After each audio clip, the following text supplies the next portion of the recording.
नमस्कार दोस्तों, fast track academy के इस ऑनलाइन प्लेटफॉर्म पर मैं देवेंद्र सर आप सभी का एक बार पुनः स्वागत करता हूं। और सर्वप्रथम आप सभी को शिक्षक दिवस की हार्दिक शुभकामनाएं। तो आज शिक्षक दिवस के इस पावन अवसर पर हम सभी शिक्षक साथी, भावी शिक्षक साथी डॉक्टर सर्वपल्ली राधाकृष्णन को याद करते हुए उनके चरणों में अपना सादर नमन प्रकट करते हैं। और उनके सम्मान में आज हम शिक्षक समुदाय और शिक्षक पूरे कम्युनिटी के लिए एक कमिटमेंट करते हैं कि हम सभी अपने विद्यार्थियों के लिए और अपने शिक्षक साथियों के लिए उन सभी मूल्यों का और आदर्शों का अनुपालन करेंगे जो डॉक्टर सर्वपल्ली राधाकृष्णन जी ने हमें दिखाए थे या बताए थे।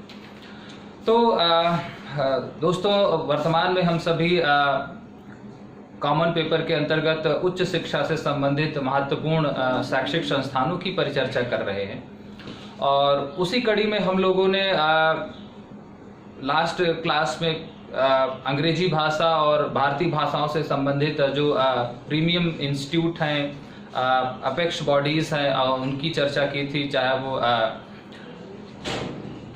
फॉरेन जो है लैंग्वेज को लेकर के यूनिवर्सिटीज़ रही हों, या फिर हमारी CIIL रहा हो, या central institute of Indian languages रहा हो, या फिर central institutes of English and foreign languages रहा हो। तो उसी कड़ी में दोस्तों आज हम लोग केंद्रीय हिंदी संस्थान या सेंट्रल इंस्टीट्यूट ऑफ हिंदी के बारे में चर्चा करेंगे। और इसके नाम से ही परिलक्षित हो रहा है कि ये भारत में हिंदी भाषा को लेकर के, हिंदी भाषा के विकास को लेकर के, हिंदी भाषा पर शैक्षिक गतिविधियों को लेकर के, कार्यक्रमों को लेकर के, कोर्सेज को लेकर के एक प्रीमियम इंस्टीट्यूट है या एक प्रीमियर इंस्टीट्यूट है। तो एक तरीके से अगर हमसे पूछा जाए कि भाई CIH क्या है, या सेंट्रल इंस्टीट्यूट ऑफ हिंदी क्या है, या केंद्रीय हिंदी संस्थान क्या है, तो हम कहेंगे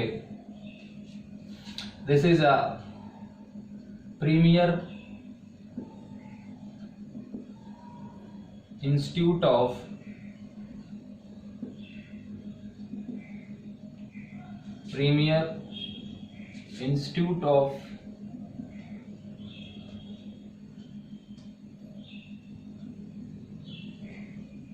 research and training in Hindi of India. अर्थात ये भारत में हिंदी शोध और प्रशिक्षण को लेकर के एक प्रीमियर इंस्टीट्यूट है, एक सबसे बड़ा संस्थान है, नेशनल लेवल का संस्थान है जो केंद्र सरकार से द्वारा पोषित और प्रबंधित है। तो CIH क्या है? CIH भारत में हिंदी शोध और हिंदी प्रशिक्षण को लेकर के संचालित होने वाला एक राष्ट्रीय महत्व का, एक राष्ट्रीय स्तर का संस्थान है जो केंद्र द्वारा पोषित एवं प्रबंधित है। अब अगर हम इसकी स्थापना को लेकर के बात करें तो इसका जो एस्टैब्लिशमेंट होता है, इसकी जो स्थापना होती है वो होती है 1960 में। और जब 1960 में इसकी स्थापना होती है तो इसका नाम था एज इंडियन या ऑल इंडियन, इसका नाम होता है तब all Indian Hindi education college. तो प्रारंभ में इसका जो नाम था वो all Indian Hindi education college होता है, लेकिन इसको रिनेम्ड कर दिया जाता है 1963 में एज CIH, यानी 63 में इसका जो नाम है वो केंद्रीय हिंदी संस्थान हो जाता है। अगर हम इसकी लोकेशन के बारे में बात करें तो ये आगरा में स्थित है, उत्तर प्रदेश में स्थित संस्थान है। और इसकी जो पेरेंटल बॉडी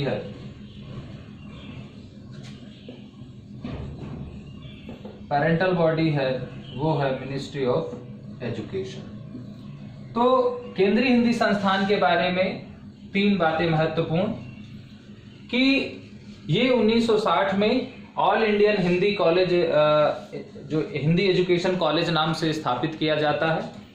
1963 में इस संस्था का नाम, यानी all Indian Hindi education college का नाम केंद्रीय हिंदी संस्थान कर दिया जाता है। और यह संस्थान उत्तर प्रदेश के आगरा शहर में स्थित है। और इस संस्था की जो नियामक संस्था या पेरेंटल बॉडी है वो है मिनिस्ट्री ऑफ एजुकेशन, यानी भारत सरकार का शिक्षा मंत्रालय। तो ये हमने कहा ना कि केंद्र सरकार द्वारा, सेंट्रल गवर्नमेंट द्वारा एडमिनिस्ट्रेटेड एंड स्पॉन्सर्ड जो है ऑर्गेनाइजेशन है।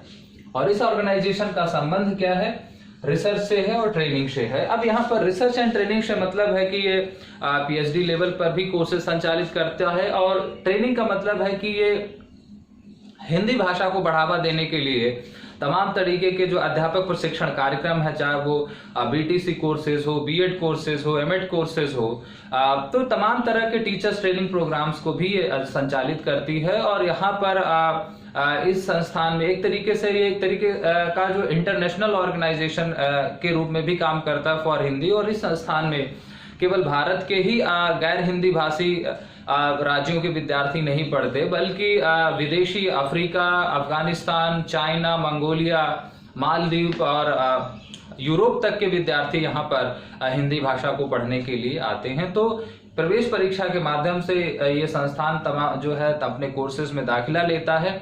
और यहाँ पर पूरी तरह से ये आवासीय संस्थान है, यहाँ पर रहने की पूरी फैसिलिटी है बच्चों को, और तमाम तरह की लैब फैसिलिटी है। लेकिन पूरा का पूरा जो यहाँ पर इनकी जो गतिविधि है, चाहे वो इनका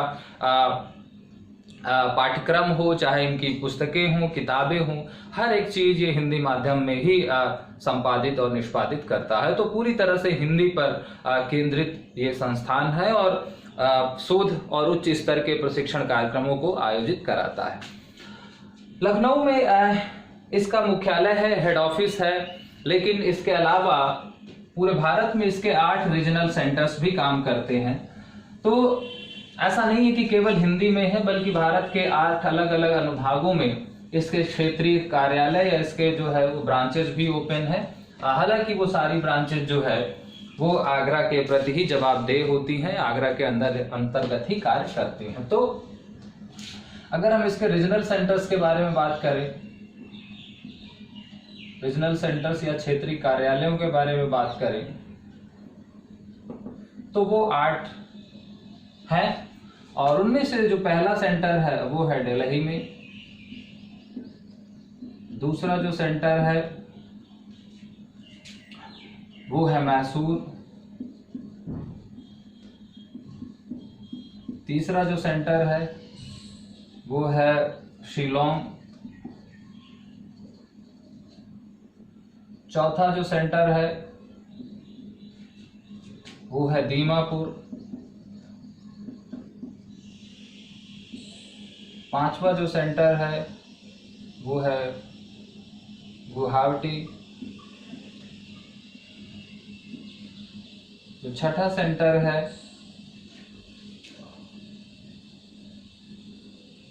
वो है अहमदाबाद,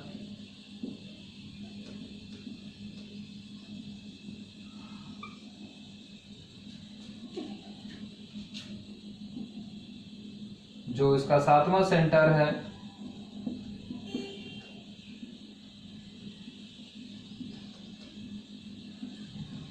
वो है भुवनेश्वर, और इसका जो 8वां सेंटर है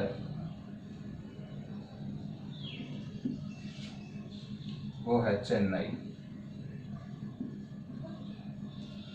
तो इसके 8 रीजनल सेंटर्स भी काम करते हैं आगरा के अलावा।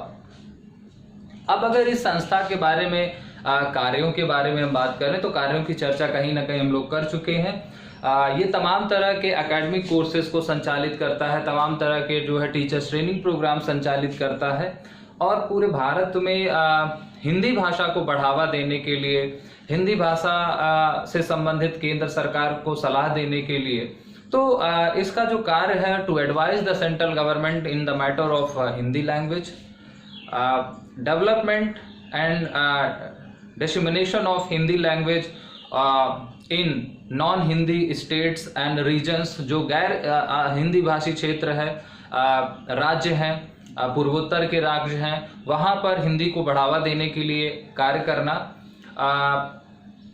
जो विश्व हिंदी सम्मेलन होता है, विश्व हिंदी सम्मेलन के आयोजन में भी ये संस्था जो है वो अग्रणी भूमिका निभाती है। तमाम तरह के जो रिसर्च पब्लिकेशंस है, रिसर्च जर्नल्स हैं हिंदी भाषा में, उनका प्रकाशन करती है। तो इसका जो कार्य है वो शैक्षिक गतिविधियां भी संचालित करता है, सांस्कृतिक गतिविधियां भी ये आयोजन कराता है, प्रशासनिक संदर्भों में भी ये काम करता है, और हिंदी भाषा के प्रचार प्रसार और विकास तीनों की दिशा में इस संस्था का जो है वो कंट्रीब्यूशन है। तो केंद्रीय हिंदी संस्थान के बारे में क्या ध्यान रखना है कि ये भारत में हिंदी भाषा के प्रचार प्रसार और विकास तीनों की दिशा में कार्य करने वाली एक नोडल एजेंसी है, एक नोडल ऑर्गेनाइजेशन है, जो केंद्र शासित द्वारा पोषित है। 1960 में इसकी स्थापना होती है, 1963 में इसका वर्तमान स्वरूप जो है वो अस्तित्व में आता है। आगरा में मुख्यालय होने के साथ साथ भारत के 8 अन्य अनुक्षेत्रों में इसके क्षेत्रीय कार्यालय हैं, और जहां पर भी यहाँ पर भी हिंदी भाषा से संबंधित तमाम जो पाठ्यक्रम हैं, कोर्सेज हैं, डिप्लोमा है, सर्टिफिकेट्स हैं, डिग्री प्रोग्राम्स हैं, वो आयोजित होते हैं। और इन संस्थानों में गैर हिंदी राज्यों के विद्यार्थियों के साथ साथ कुछ जो है दूसरे महाद्वीपों के विदेशी छात्र भी हिंदी भाषा के बारे में अध्ययन करते हैं, हिंदी भाषा से संबंधित जो है वो डिग्रीज एंड डिप्लोमास करते हैं। चलिए गाइस, तो केंद्रीय हिंदी संस्थान के बाद एक और महत्वपूर्ण संस्था की चर्चा करते हैं, और वो संस्था का नाम है IIAS।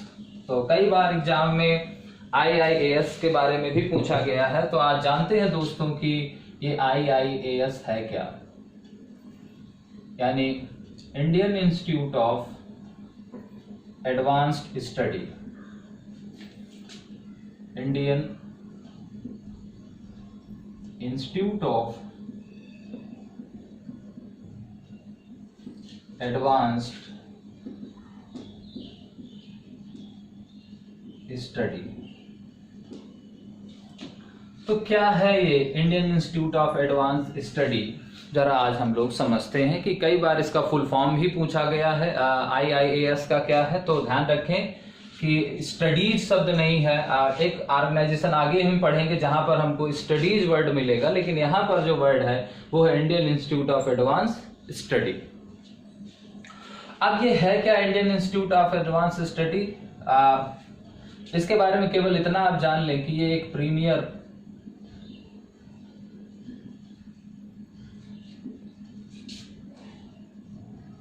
Research institute of India है। ये भारत का एक उच्च स्तर का शोध संस्थान है। अब इसकी जो स्थापना होती है वो होती है अगर इसके एस्टैब्लिशमेंट के बारे में बात करें तो उसकी स्थापना होती है 1964 में, और फॉर्मल जो फंक्शनिंग इसकी स्टार्ट होती है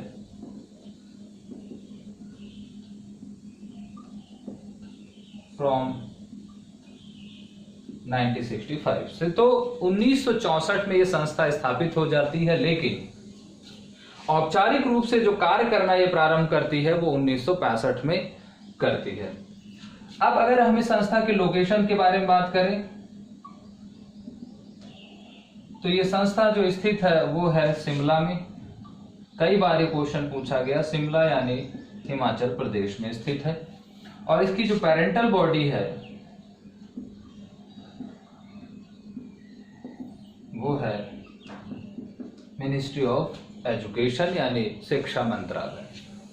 तो Indian institute of advance study 1964 में स्थापित किया गया भारत का एक सर्वोच्च स्तर का, एक उच्च स्तर का शोध संस्थान है, और जो 1965 में से जो है वो काम करना जिसने प्रारंभ किया। कई बार इसका जो लोकेशन है वो एग्जाम में पूछा गया। दो चीजें इस टॉपिक से रिलेटेड बहुत पूछी जा चुकी हैं अतीत में। पहला, IIAS का फुल फॉर्म कई बार पूछा जा चुका है, और दूसरा इसका ये है कहाँ पर, ये संस्थान कहाँ स्थित है। तो हिमाचल प्रदेश की राजधानी शिमला में ये स्थित है, और इसकी स्थापना कब हुई? स्थापना 1964 में हुई। 1965 से इसने कार्य करना प्रारंभ किया। अब अगर इस संस्था के अस्तित्व को लेकर के, इस संस्था के विकास प्रक्रिया को लेकर के हम चर्चा करें, तो ये संस्था की ये जो बिल्डिंग है, Indian institute of advance studies, यानी ये जो रिसर्च सेंटर है या जो रिसर्च इंस्टीट्यूट है, ये अपनी बिल्डिंग का जो वास्तुकला है, जो उसका डिजाइन है, उसके लिए बहुत फेमस है, क्योंकि ये जो संस्थान है एक हिस्टोरिकल बिल्डिंग में चलता है, और उस बिल्डिंग का बहुत ऐतिहासिक महत्व है।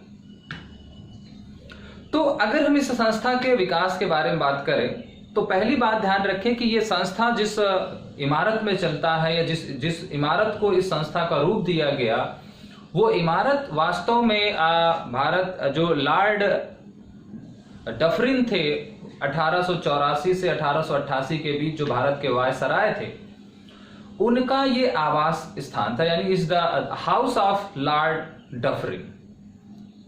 तो 1988 से 1984 से 88 के बीच जो भारत के वायसराय के रूप में जिन्होंने काम किया ईस्ट इंडिया कंपनी के अंतर्गत, लॉर्ड डफरिन, ये शिमला में स्थित उनका जो था वो निवास स्थान था, उनका रेसिडेंशियल हाउस था। जब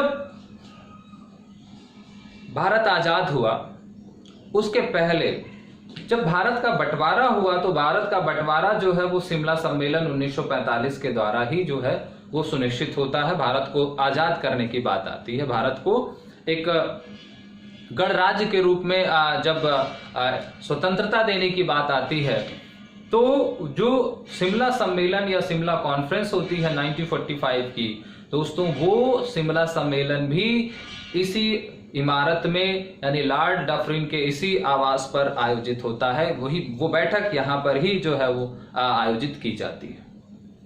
तो दो ऐतिहासिक महत्व तो आप इससे परिचित हो चुके कि ये संस्थान शिमला के जिस इमारत में संचालित है या जिस इमारत में ये क्रियान्वित हो रहा है, वो इमारत वास्तव में लॉर्ड डफरिन का निवास स्थान था, और इसी बिल्डिंग में 1945 में भारत की आजादी पर हस्ताक्षर होते हैं। भारत की आजादी के संदर्भ में जो है एक महत्वपूर्ण बैठक आहूत होती है।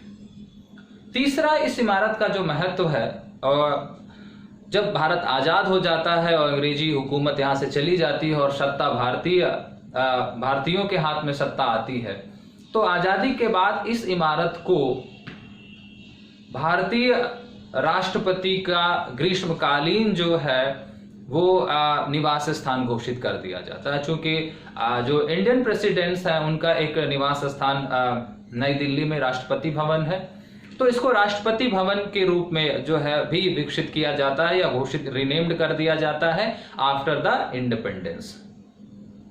और वो समर के लिए, चूंकि शिमला एक काफी हिल स्टेशन है, काफी वहां सर्दी रहती है, ठंडक होती है, तो गर्मियों में राष्ट्रपति का ये निवास स्थान, यानी इज द समर राष्ट्रपति निवास स्थान, यानी गर्मियों का जो है राष्ट्रपति भवन, इसको हम कह सकते हैं, राष्ट्रपति का निवास स्थान होता है।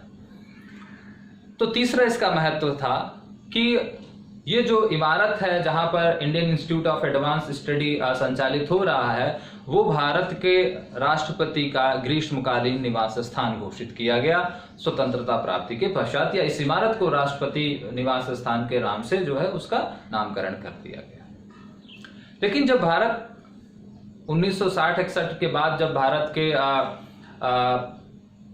राष्ट्रपति बनते हैं डॉक्टर सर्वपल्ली राधाकृष्णन, क्योंकि आज हम सर्वपल्ली राधाकृष्णन का जन्म दिवस मना रहे हैं और उनके जन्म दिवस पर ही इस संस्था के बारे में भी पढ़ रहे हैं, तो उनके त्याग और उनके शिक्षा के प्रति लगाव को समझने का भी एक माध्यम हो सकता है हम सभी का।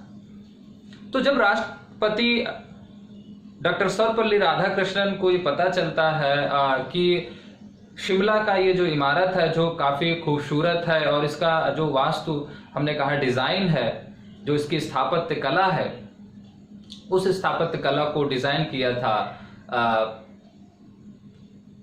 इरविन करके, एक लॉर्ड इरविन करके कोई एक अंग्रेज थे, उन्होंने इस बिल्डिंग को डिजाइन किया था। इरविन याद आ रहा है गाइस, आप उसको गूगल करके भी देख सकते हैं।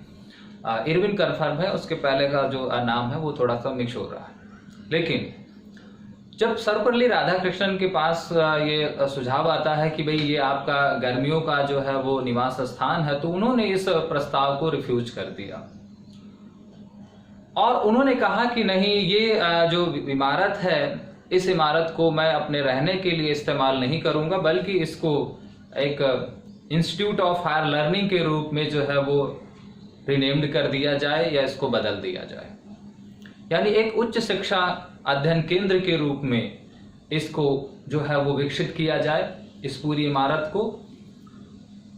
तो उनके इस रिफ्यूजल और उनके यानी राष्ट्रपति निवास स्थान का जो उनका रिफ्यूजल था उसके परिप्रेक्ष्य में और इसको एक हायर एजुकेशन इंस्टीट्यूट के रूप में डेवलप करने के सुझाव के परिप्रेक्ष्य में ही 1964 में इस संस्था को Indian institute of advance studies का नाम दे दिया गया।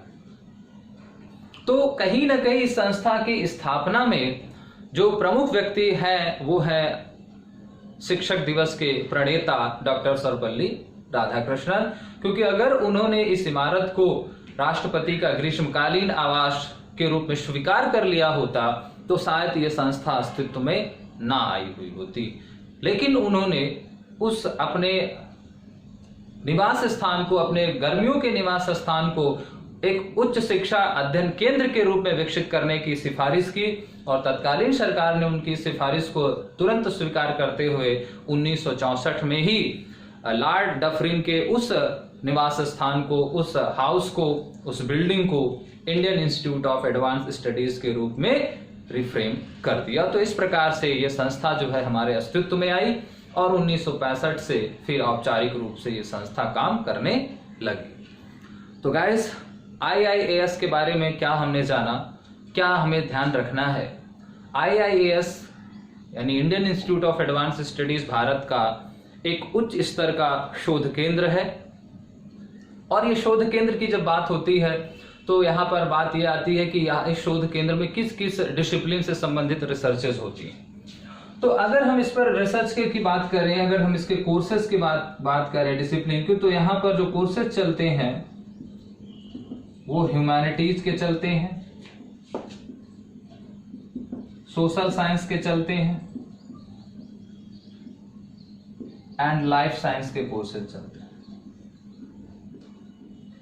ये 3 डिसिप्लिन के कोर्सेज चलते हैं और यहाँ पर जो कोर्सेज हैं वो यूजी से लेकर के पीएचडी तक के प्रोग्राम चलते हैं, ध्यान रखें। तो Indian institute of advance studies में क्या है, मानविकी, सामाजिक विज्ञान और जीवन विज्ञान या लाइफ साइंस से संबंधित यूजी से लेकर के पीएचडी यानी रिसर्च लेवल तक के तमाम जो कोर्सेज हैं वो चलते हैं, संचालित होते हैं। तो ये भारत का क्या है, एक प्रीमियर रिसर्च इंस्टीट्यूट है in reference to humanities, social science and life science.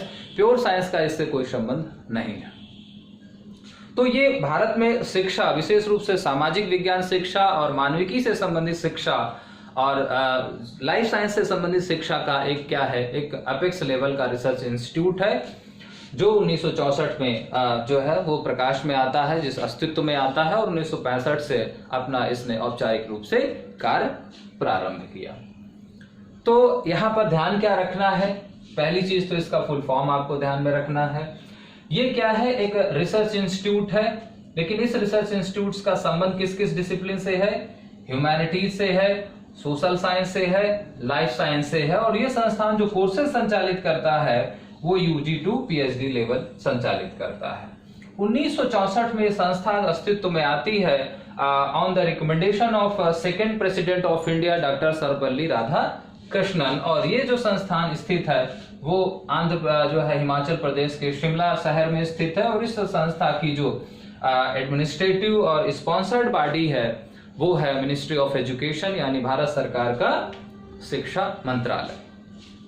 चलिए, तो अगर हम लोगों ने Indian institute of advance studies को समझ लिया है कि ये भारत में क्या है, एक प्रीमियर रिसर्च इंस्टीट्यूट है humanities, social science and life science का, तो उसी कड़ी में एक हम और संस्थान के बारे में बात करते हैं, IASE के बारे में, चूंकि उसी से मिलता जुलता नाम है IASE। तो ये क्या है,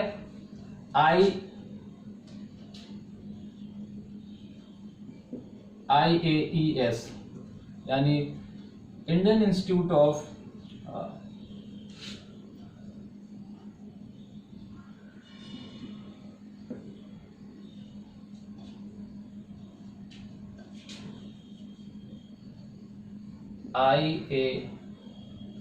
इंडियन एडवांस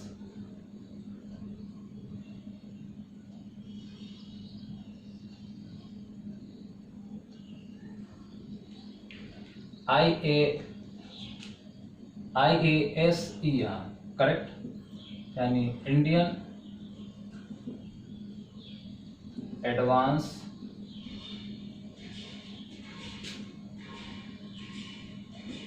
स्टडीज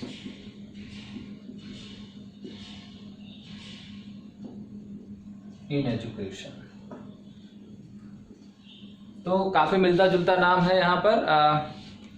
अभी हम लोगों ने IIAS के बारे में बात की, यानी Indian institute of advance studies के बारे में बात की, स्टडी के बारे में बात की। अब यहाँ पर क्या है, Indian advance studies in education. तो है क्या, ये पहली चीज तो समझ लें, ये भारत का क्या है, एक deemed university level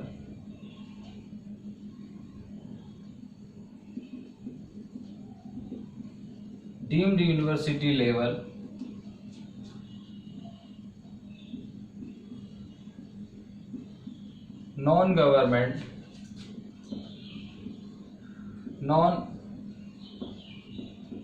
profit motive organisation.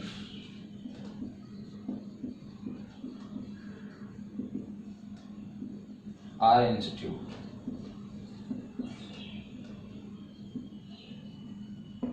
तो भारत में मानद विश्वविद्यालय स्तर का गैर सरकारी और गैर लाभ एक संगठन है, बिना लाभ का, नॉन प्रॉफिट मोटिव ऑर्गेनाइजेशन, अर्थात लाभ कमाना इसका संस्था जो है उद्देश्य नहीं है। तो एक गैर सरकारी है, ना लाभ ना कमाने वाला, मानद विश्वविद्यालय स्तर का एक संस्थान है। अब इस संस्थान का अगर हम स्थापना के बारे में बात करें तो इस संस्थान की जो स्थापना होती है वो 1950 में होती है। चूंकि बहुत पुराना संस्थान इसलिए इसका महत्व है। दूसरा, अगर हम इसकी लोकेशन के बारे में बात करें तो लोकेशन है सदर शहर राजस्थान में ये संस्था स्थित है। तो 1950 में स्थापित ये एक संस्था है और इसको जो डीम्ड यूनिवर्सिटी का दर्जा मिलता है, authority of deemed university,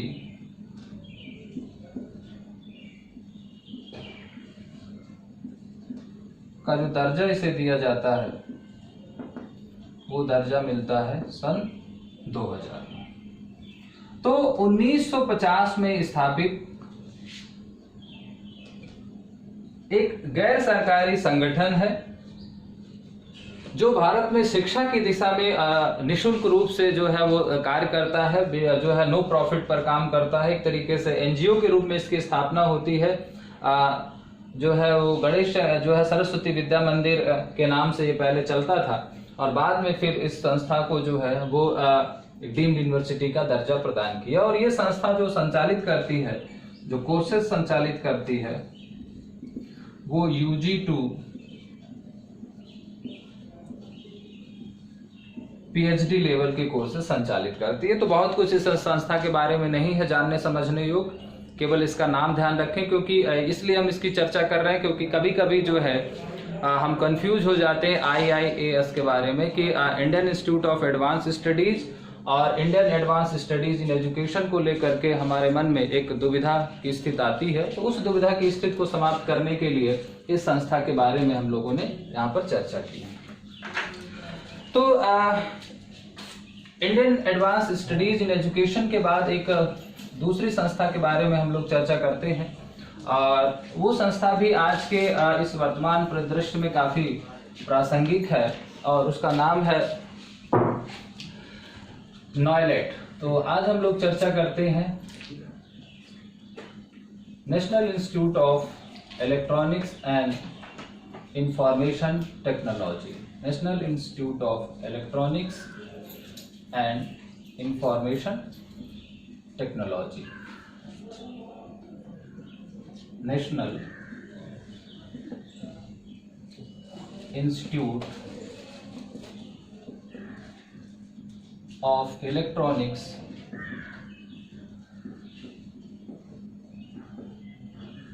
and information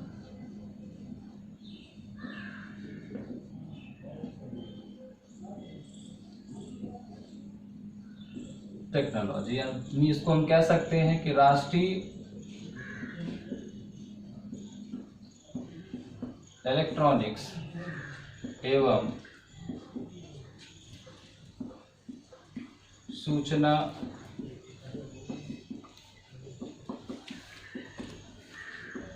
प्रौद्योगिकी संस्थान, या इसको आज तो हम नॉयलेट कह रहे हैं, लेकिन ये संस्था जो पहले थी, यानी फॉर्मली इसका दूसरा नाम था, फॉर्मली नोन एज, अगर हम इसका पहले का नाम जानना चाहें तो पहले फॉर्मली नोन जो है ये जानी जाती थी as a department of electronics accreditation computer courses, अर्थात एज अ डोइक सोसाइटी। तो पहले इस संस्था को हम डोइक सोसाइटी के नाम से जानते थे। यहाँ पर डोइक का फुल फॉर्म समझ लेना, यानी लिख लेना है। यहाँ इसको हम कहते हैं डिपार्टमेंट ऑफ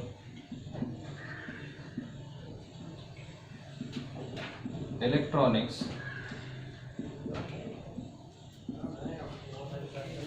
एग्रीडेशन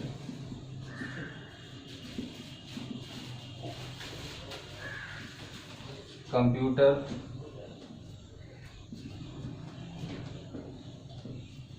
कोर्सेस।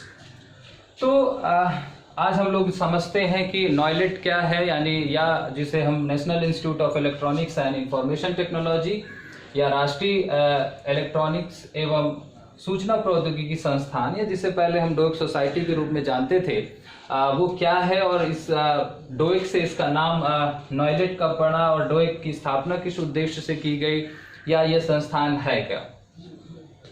तो अगर हम डोइक या नॉयलेट के बारे में बात करें तो सबसे पहली चीज, यानी ये एक क्या है, एक ऑटोनॉमस सोसाइटी है, एक साइंस सोसाइटी है, एक इंफॉर्मेशन टेक्नोलॉजी से जुड़ा हुआ एक संस्थान है, जिसका जो मुख्य उद्देश्य है वो है producing science trend science man power, अर्थात भारत में विज्ञान से प्रशिक्षित एक मैन पावर को डेवलप करना। तो अगर इस संस्था के बारे में हम बात करें तो दो बातें पहले ध्यान में रख लेनी है, यानी डोइक या नॉयलेट के बारे में अगर हम चर्चा करें तो सबसे पहली चीज तो ये ध्यान रखना है कि ये क्या है, एक ऑटोनॉमस साइंस सोसाइटी है, autonomous science society for human development. पहली चीज तो ये ध्यान रखनी है, ह्यूमन डेवलपमेंट यानी मानव विकास से जुड़ी हुई एक विज्ञान से संबंधित एक संस्था है। दूसरा अगर हम बात करें तो ये क्या है, national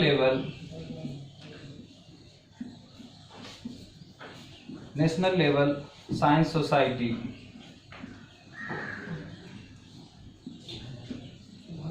national level science society for producing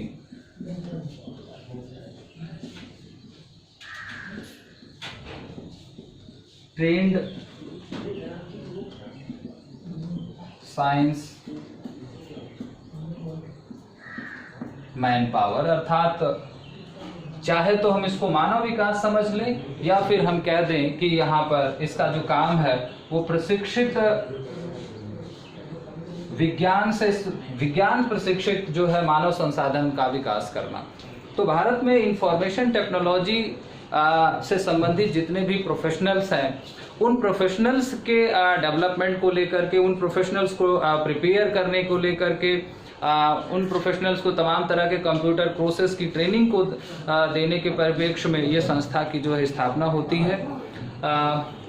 तो इस संस्था या नॉयलेट या डोइक के बारे में ध्यान रखें कि इसको हम डोइक भी कहते हैं, तो इसलिए इसका जो नाम है वो, ये दोनों नाम आपको ध्यान में रखने हैं। पुराना नाम डोइक है और जो प्रेजेंट नाम है वो है नॉयलेट। तो नॉयलेट या डोइक क्या है, एक ऑटोनोमस साइंस सोसाइटी है डिपार्टमेंट ऑफ इलेक्ट्रॉनिक्स के अंतर्गत, जो भारत सरकार का मिनिस्ट्री ऑफ जो है इलेक्ट्रॉनिक्स है।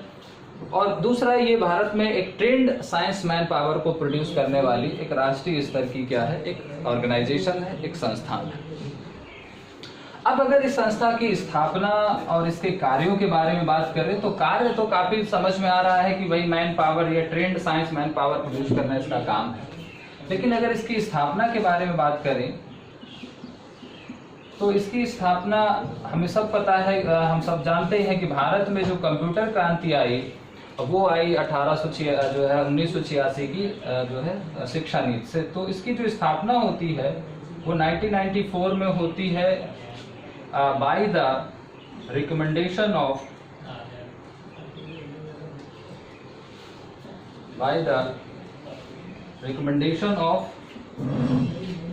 NPE 9866 on behalf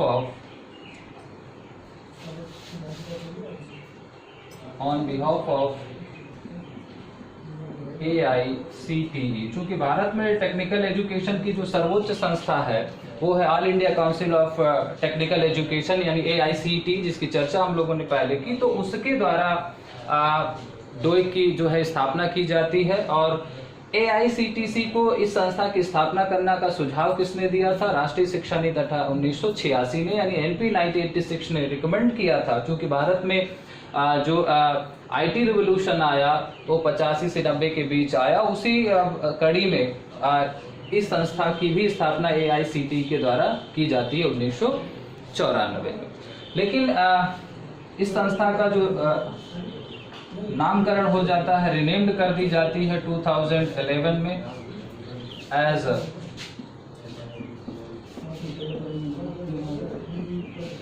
नॉयलेट।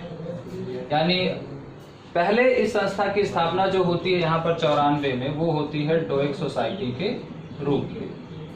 लेकिन फिर 1911 में इस संस्था का नाम जो है वो नॉयलेट कर दिया जाता है। और इसकी जो पेरेंटल बॉडी है